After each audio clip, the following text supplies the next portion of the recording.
ಎಲ್ಲರಿಗೂ ಗಣೇಶ ಹಬ್ಬದ ಹಾರ್ದಿಕ ಶುಭಾಶಯಗಳು. ನನ್ನ ಹೆಸರು ಸಾನ್ವಿಕಾ ಮಂಜುನಾಥ್ ಕಂಗಲ್. ನಾನು 6ನೇ ತರಗತಿಯಲ್ಲಿ ಓದುತ್ತಿದ್ದೇನೆ. ಇವತ್ತು ನಾನು ಗಣೇಶನ ಕಥೆಯನ್ನು ಹೇಳಲು ಇಷ್ಟಪಡುತ್ತೇನೆ. ಒಂದು ದಿನ ಕೈಲಾಸದಲ್ಲಿ ಪಾರ್ವತಿ ದೇವಿಯು ಸಖಿಯರೊಂದಿಗೆ ಕುಳಿತುಕೊಂಡಾಗ ಆಗ ತನ್ನ ಮೈಯಿಂದ ಮಣ್ಣನ್ನು ತೆಗೆದುಕೊಂಡು ಅದರಿಂದ ಒಂದು ಮಗುವನ್ನು ತಯಾರಿಸುತ್ತಾಳೆ. ಅದರಿಗೆ ಜೀವ ಕೊಡುತ್ತಾಳೆ. ಅದನ್ನು ಗಣೇಶ ಎಂದು ನಾಮಕರಣ ಮಾಡುತ್ತಾಳೆ. ತನ್ನ ಕೈ ಬಣ್ಣಾಗಿದ್ದಕ್ಕೆ ನಾನು ಸ್ನಾನ ಮಾಡಿ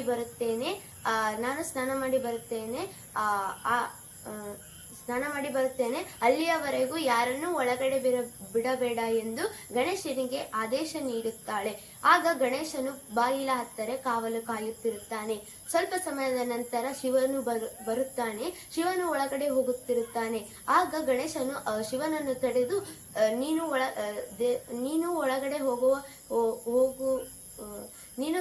ಒಳಗಡೆ ಹೋಗುವುದಿಲ್ಲ, ಏಕೆಂದರೆ ನನ್ನ ತಾಯಿ ಆದೇಶ ನೀಡಿದ್ದಾಳೆ. ನಾನು ಹೇಳುವ ತನಕ ಯಾರನ್ನು ಒಳಗಡೆ ಬಿಡಬೇಡ ಎಂದು ಆದೇಶ ನೀಡಿದ್ದಾಳೆ ಎಂದು ಗಣೇಶನು ಹೇಳುತ್ತಾನೆ. ಶಿವನಿಗೆ ಕೋಪ ಬಂದು ತನ್ನ ತ್ರಿಶೂಲದಿಂದ ಗಣೇಶನ ತಲೆ ತೆಗೆಯುತ್ತಾನೆ.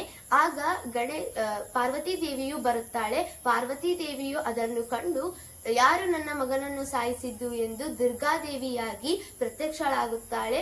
ಆಗ ಎಲ್ಲಾ ದೇವಾನುದೇವತೆಗಳು ಬಂದು ಪಾರ್ವತಿ ದೇವಿ, ನೀವು ಪಾರ್ವತಿ ದೇವಿಯಾಗಿ ಪ್ರತ್ಯಕ್ಷರಾಗಿರಿ, ಇಲ್ಲ ಅಂದರೆ ಪ್ರಪಂಚ ಅಲ್ಲೋಲ ಕಲ್ಲೋಲ ಆಗುತ್ತದೆ ಎಂದು ಹೇಳುತ್ತಾರೆ.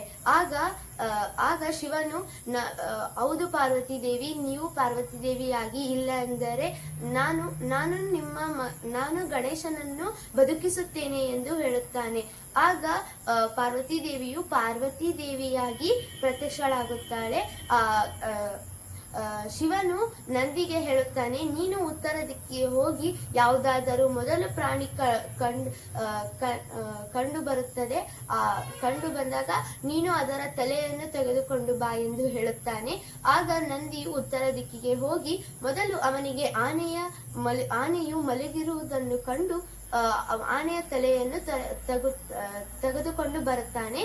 ಆಗ ಶಿವನಿಗೆ ಕೊಡುತ್ತಾನೆ. ಶಿವನು ಗಣೇಶನಿಗೆ ಅದನ್ನು ಇಡುತ್ತಾನೆ, ಜೀವ ಕೊಡುತ್ತಾನೆ. ನನ್ನ ಪಾರ್ವತಿ ದೇವಿಗೆ, ನನ್ನನ್ನು ಕ್ಷಮಿಸಿ ಬಿಡಿ, ನನಗೆ ಗೊತ್ತಿಲ್ಲದೆ ನಾನು ಇದನ್ನು ಮಾಡಿದ್ದೇನೆ ಎಂದು ಹೇಳುತ್ತಾನೆ. ಧನ್ಯವಾದಗಳು.